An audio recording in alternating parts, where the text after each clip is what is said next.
Welcome to our Ad Hoc Community Benefits Procurement Committee. And we are practicing social distancing, obviously, because of the COVID-19 pandemic, and therefore we are meeting remotely. I will ask the clerk to perform roll call. Thank you. Regional Chair Redmond. Councillor Galloway. Here. Councillor Harris. Councillor Jowett. Councillor, sorry. Here. Councillor Kiefer. Here. Councillor Nowak. And Chair Strickland. Here. Great. Thank you very much. So we're just missing a couple. They may join us a little bit later. So I'd like to do our land acknowledgement that acknowledge that the land on which we gather virtually today is the traditional territory of the Haudenosaunee, Anishinaabe, and neutral people. We acknowledge the enduring presence of the Indigenous people with whom we share this land today, their achievements, and their contributions to our community. Are there any declarations of pecuniary interest? Oh, okay, that's great. Thank you. Now, before I ask for a motion for approval of the previous minutes, if you'll notice in the agenda, there was minutes and a motion to basically the Ad Hoc Community Benefits Procurement Committee supports in principle the proposed plan as provided in the attached presentation December 10th, 2021. I was quite certain, and that was moved by Councillors Galloway and Nowak, I was quite certain that we included in there reverting to the fact that the Ad Hoc Community Benefits Procurement Committee supports, in principle, the proposed plan, including the 2 pilot projects as provided in the attached presentation of December 10th, 2021. So if Councillors Galloway and Nowak are amenable to that, it will adjust the minutes to reflect our discussion. Fine with that. Joe, you all right with that? See a thumbs up? Good. Yeah. Okay, great. So then if we can approve the minutes as amended. Councillor, if we're going to move her in seconder, Councillor Galloway, Councillor Nowak, all those in favor? Opposed, if any, that's carried. Thank you very much. Okay, and so now we're going to move into a staff presentation. And this meeting is basically for us to have a final look at the staff presentation that's going to go forward to the public meeting scheduled for February 9th, I believe. And at that public meeting, obviously, we'll have a recommendation up there. That's why it was important that we made sure we captured those pilot projects. And so we're being directional in what the committee is recommending. And then ultimately, based on the feedback from the community and then subject to council's approval, we'll take it from there. But it was important to have that kind of direction in there. So with that, I'll turn it over to Mr. Dyer, and maybe a few others will join in the presentation as well. Mr. Dyer? Yes, thank you. Thank you very much, Mr. Chair. And just perhaps looking for some guidance from you and the committee. We're happy to walk you through the slides if you wish. They're to a great extent either very similar or identical to what was presented back on the 10th of December with just a few minor changes. But we definitely wanted to have this opportunity with committee to make sure that the committee members were comfortable with the material that we were going to that we're proposing to use at the public meeting next month. So if it's helpful, I can quickly scroll through them. If you'd prefer to just ask questions, then staff, there's an excellent staff team here that prepared to answer any questions. So as you wish, Councillor Strickland.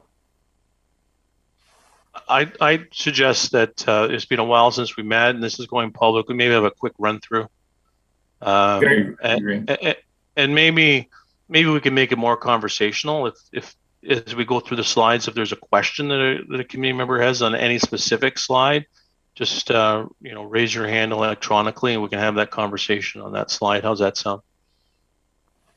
Good. All right. Great. Yep, that works. And can I just confirm that you can see the slide deck? Yes. Excellent. Thank you so much. Yep. So again, these would be generally speaking, the slides that we would propose to use at the public meeting in February, and we would likely use through some of the stakeholder sessions that we have planned over this week and next week. We start off just with a brief overview of the agenda and what we intend to cover. A brief overview of the work that's been done since the committee was formed back in the spring of 2021, including adding in here for December of 2021, the support in principle of the proposed outlines. And given the change in the minutes, I'll add in the comment about the pilot projects as well into that line. That's on slide 3. Reminder to everyone of the purpose of the committee. This is a slide that we've showed in most of our slide decks going back to the start of the committee's work back in April. I don't think anything has changed here. Basically right out of the terms of reference. And at a very high level, sorry, Craig, just on that last slide, I did see a list of the groups that the staff planning consulting with. I think is a good list, but I don't think that the list that I saw contains all of the groups that are listed on here. So you maybe just want to double check to make sure the consultations are aligned with, what we've said previously, who we consult with. Yeah, very, very good. So yeah, I'll just make that note. Slide 4, we'll check the list of organizations. Thank you. Yep, thanks. So at a high level, what's the objective we're trying to achieve, which is, of course, is to look for ways to use our buying power in order to recruit and engage a diverse labor force. Again, very similar wording to what we've seen over the last couple of meetings. A couple of slides that that my colleagues Martha and Christine walked the group through last time in terms of Ontario Works participants, just in terms of the snapshot from late fall of 2021. And an overview of the profile of racialized persons within the Kitchener-Cambridge-Waterloo area, based on the census from 2016.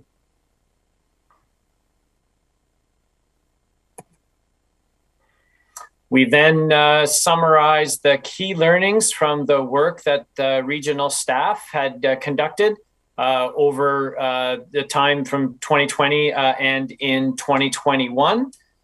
So we would, probably not touch on all of these, but at least go through some of them. And recognizing, certainly based on the bottom point that there isn't a one-size-fits-all approach, and we're looking to move into this area with a couple of pilot projects and learn from those projects and expand and enhance as we go along. Thanks, Craig. I see a question from Councillor Galloway. Tom? Yeah, thanks, Sean. Craig, could you go back one slide to the, I'm just curious, and maybe you don't have the answer, the Indigenous number there, 7.8%, are we using, is that a self-identified number? Or is that status? Do you happen to know where the number comes from? So people who self-identify, or whether or not it's status. And I don't know if Fazia would know or not, but yeah, it's possible that either Christine or Martha might know. Perhaps I'll turn to them first.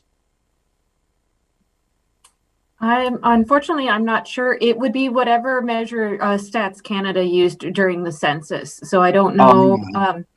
So I'm not quite sure what they used at that point.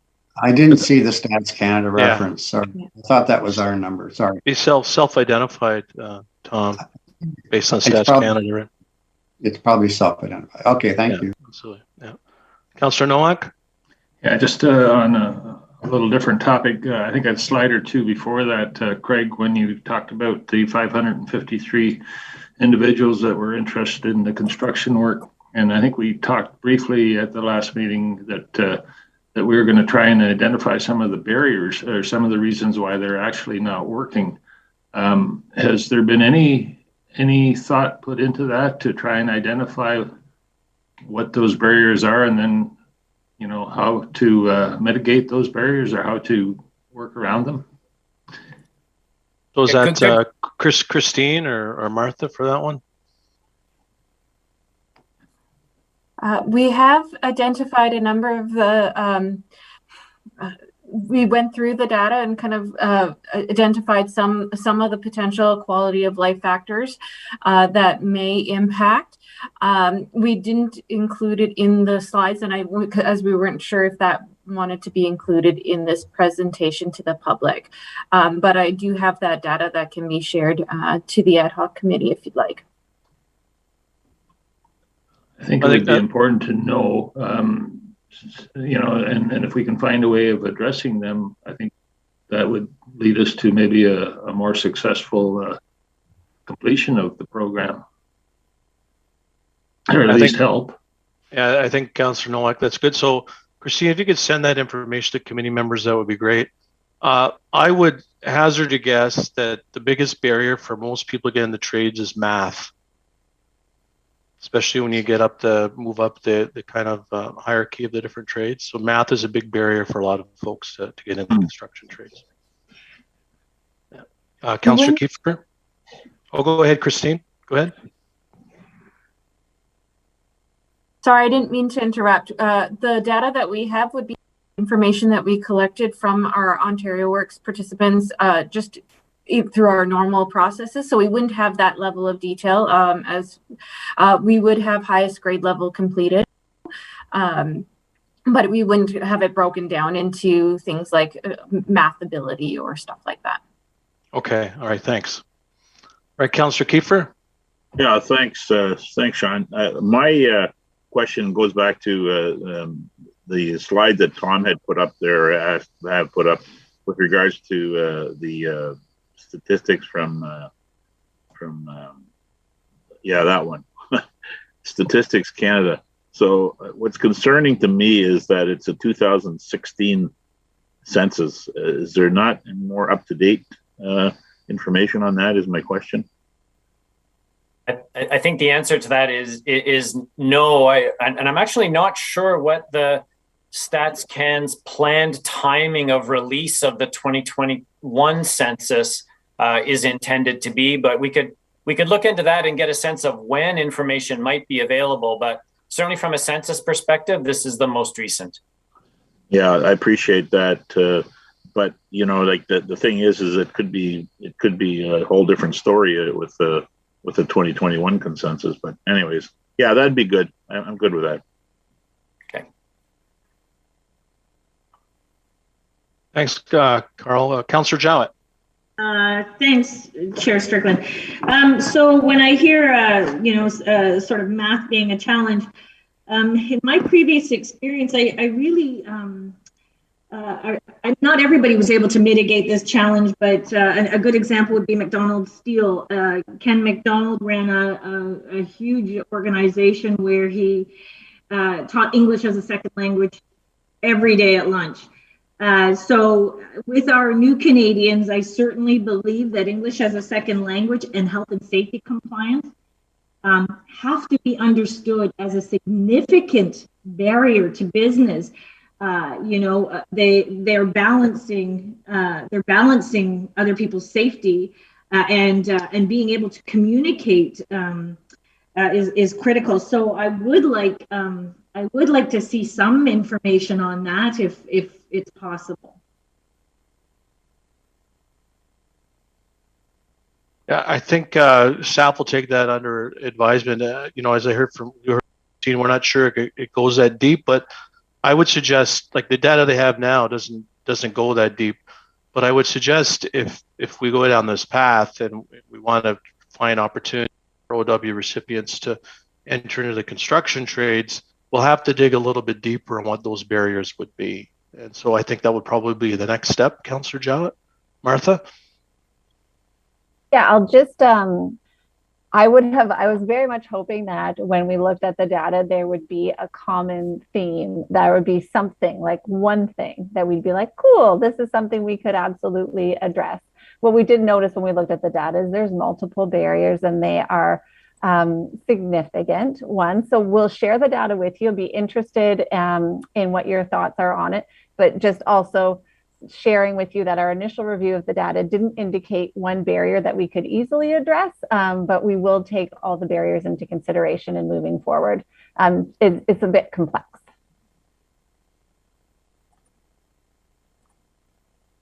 Great, thank you. Does that help, Councillor Jowett? Absolutely. Look, I really do think this is an underestimated barrier. So I really would like to see us working with perhaps Waterloo Wellington WW tab, the Training and Adjustment Board. They do multiple surveys, a lot. And I have to agree with Councillor Kiefer for sure. 2016, we're stuck with it because consensus comes out every 5 years. And I guess COVID's a good excuse not to have it come out this time. So we are dealing with older data that's presented here. That's one factor for sure. But the other is a more localized awareness level of the struggles that SMEs face, especially once, you learn this in Business 101, imposed regulation can absolutely and completely annihilate a business strategy. So I'd really like us to venture carefully when it comes to imposing on our own SMEs while we pour tons of money into economic development, attracting and retaining businesses in the region. So I just really want us to venture carefully here. I'm all for, helping people find their purpose in work, but remember, business has to do that ultimately. So that's my point. Okay, great. Thank you very much, Helen. Mr. Dyer?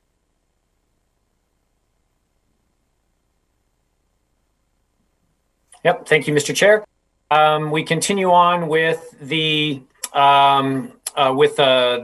plan that was effectively approved in principle at your meeting. We talk about using capital projects and service contracts, looking at hiring practices, and discussing the need for program oversight and monitoring and evaluation. So as this evolves at the region of Waterloo, we need to make sure that we're tracking our progress and providing information back to this committee and to council with respect to future changes as the program evolves.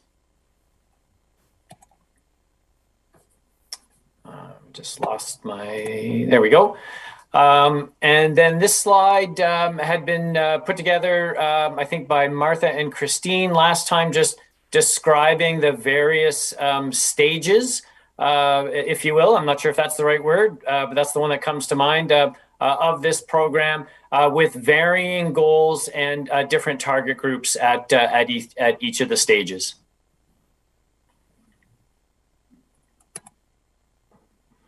And then we lay out some of the key guiding principles for what community benefits agreements might look like at the region of Waterloo with respect to capital projects. And I think recognizing that the need for flexibility in order to get the participation from as many bidders as possible as we move through, certainly as we move through our 2 planned pilot projects.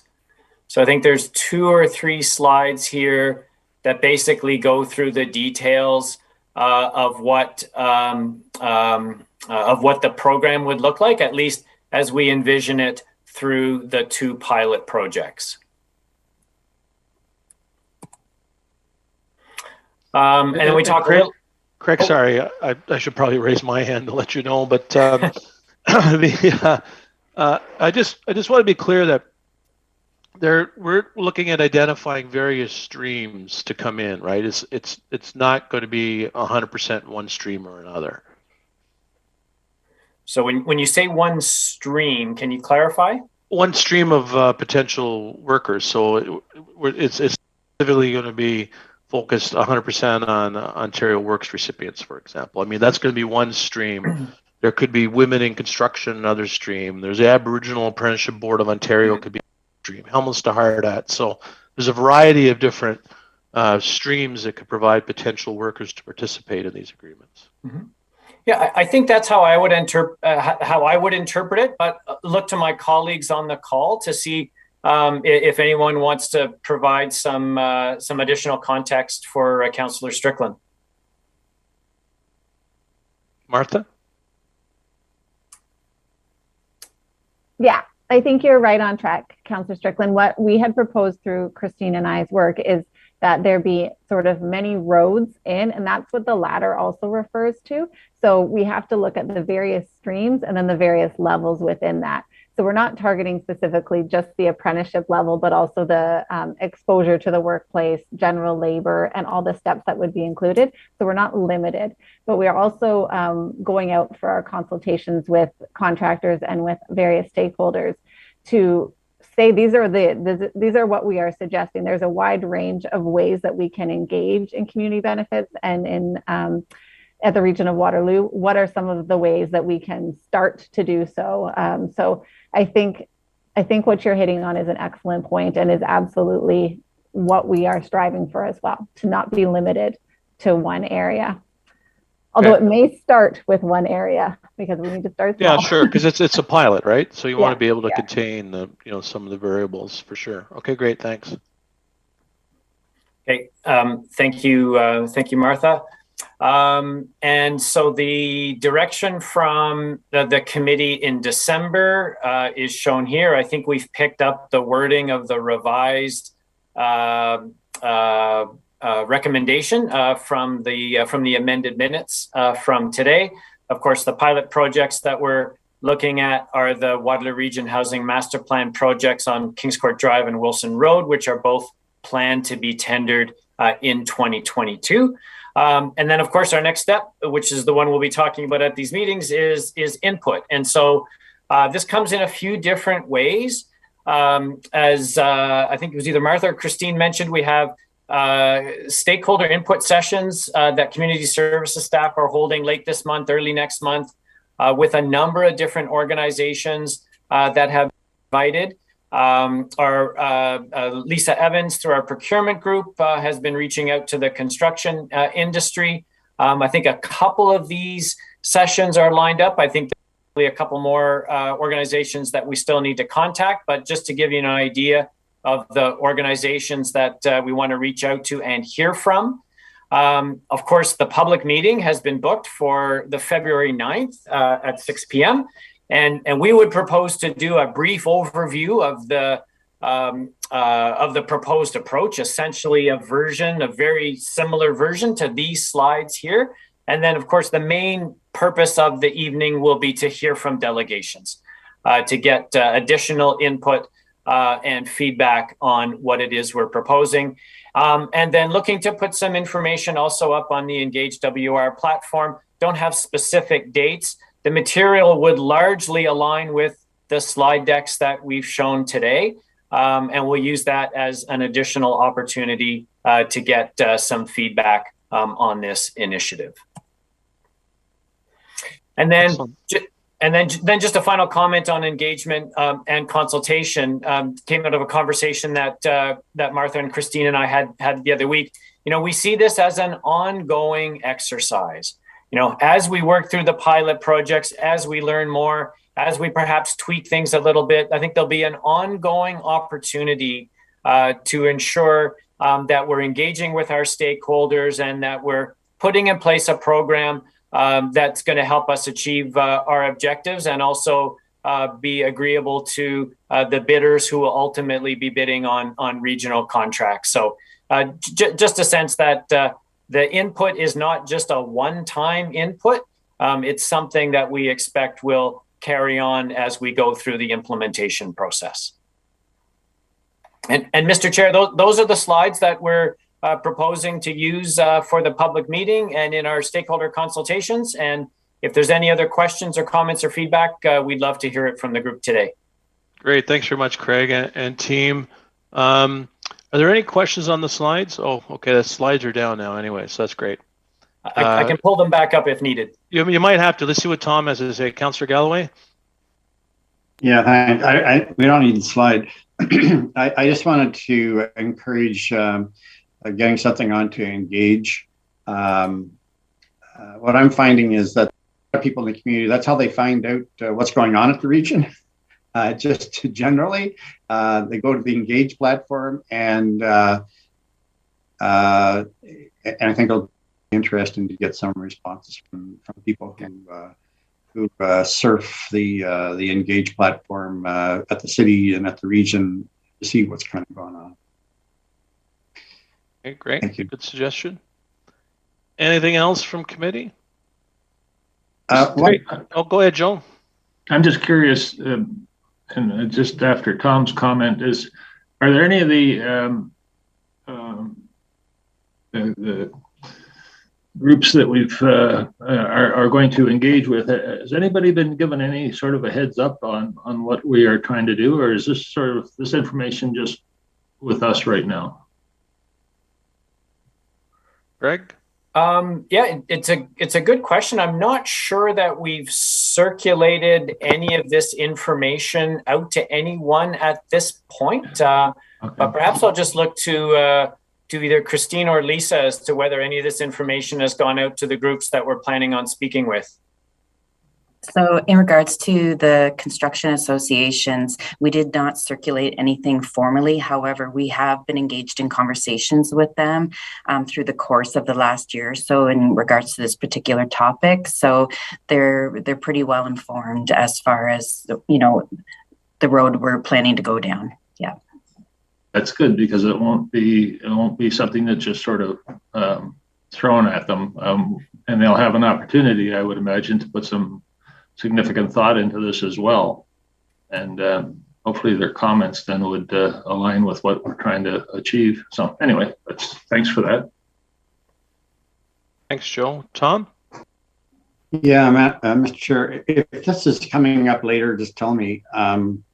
But I am curious how we are integrating, you know, when we get to these pilot projects, how we're integrating the desire for the community benefits element into the tendering process in terms of how the tenders will be scored. You know, like what's, you know, how will, is it a go, no go kind of thing, or is it awarded points, or, you know, have we turned our mind to how, you know, what they propose for community benefits and how that will be cast against the price, or cast against who the project is going to be, because there's a whole variety of elements that go into determining what tender is going to be accepted. So where does it fit in the matrix? Is that something we're discussing later, or we're going to hear about, or have staff even? It's not on the agenda, Tom, but I guess, you know, the one, I mean, it's a very good question. And I guess part of that would be determined on how we tender it. Like typically those projects are lump sum, right? So if it's a lump sum project, it would just be a requirement of the tender that they would have to comply. And so maybe Lisa, all bidders. Yeah, maybe Lisa has thought about it. You know, are these tenders single envelope, or are they double envelope, or are we going to a third envelope? I guess I'm just curious how that is going to work. Lisa? So thank you. So we've had many conversations internally, including legal services, as to how we want to structure these tenders going forward. Do we do a tender? Do we do lump sum? Do we do an RFP? So we haven't made 100% decision on what that will look like. We were waiting for the conversations with the construction associations to sort of lead us down a path that we felt was equitable to all, and that that the region, we're just going down the path of just trying to understand the best approach. And so we'll have a better understanding of that after our meeting with the associations on Monday. And then again, staff will talk more about what we feel is the best approach. Do we know what, Lisa or whoever, do we know what other communities who are ahead of us on this journey have done when they've, how they've fit, the community benefits element into the overall tender process? Like whether or not it's a separate envelope, whether or not it's all part of the bulk sum, whatever, I don't know. Like, we're not reinventing the wheel here to some extent. Other communities have put into place. I know it's not like a consulting contract where you score points, and you add up, proponent A and proponent B and how many points they get, and you would award points for benefits, kind of thing. But if one company comes in with a tender of 4 million and the other is at 3 million, but the 4 million one is is marginally better on community benefits, what does that mean? I guess I don't know. Is that a decision council's going to have to make to be put into the purchasing bylaw, or how will that come down? Lisa? Good question. I can say that across the if there's no answer now, Lisa, that's fine. I guess I'm putting it on the radar. That's all. Yeah, different agencies do it differently, of course, right? So there's no one size, but yeah, we're just going to gather the data and sort of go from there. And if you want us to come back and have a conversation with how you think we should move forward with the pilot, obviously we're happy to do that. Well, I know that the integrity of the tendering process is really important, as you know. We don't need a dispute at the end of the day. 3 proponents for, the Kings Court property, and, we don't necessarily go with the low tender because, maybe the proponent we go with had a better community benefits program associated with it. So we need to have, you understand it better than I do, we need to have, the reasoning that everybody knew beforehand that this is how important this was going to be, and there's no dispute at the end of the day that the low tender says, well, we were low tender. Right. Okay. I'll leave it with you. So I think that's a good point, Tom. So, and maybe Lisa's suggestion, once we get through this, probably worthwhile to have another conversation with the committee and how that tendering process is going to roll out. And the other thing I would also suggest is that part of the tendering practice, or actually the execution of the construction project, there has to be some demonstrable evidence that they're complying with requirements to community benefits. And that tends to be, more of a challenge than actually the tender itself. Good points. So looks like we made ourselves another meeting.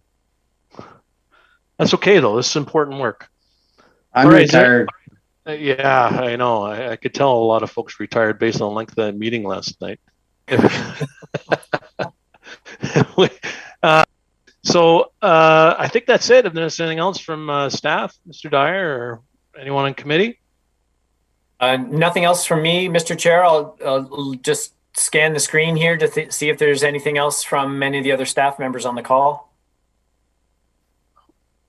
This is great. I just want to thank everyone for your work on this. And, this is really, a stretch kind of goal, and it's got some intricacies that we probably hadn't all anticipated, but it really is a good path that we're on here. And I want to thank everyone for your time and commitment and the work that you've done to date.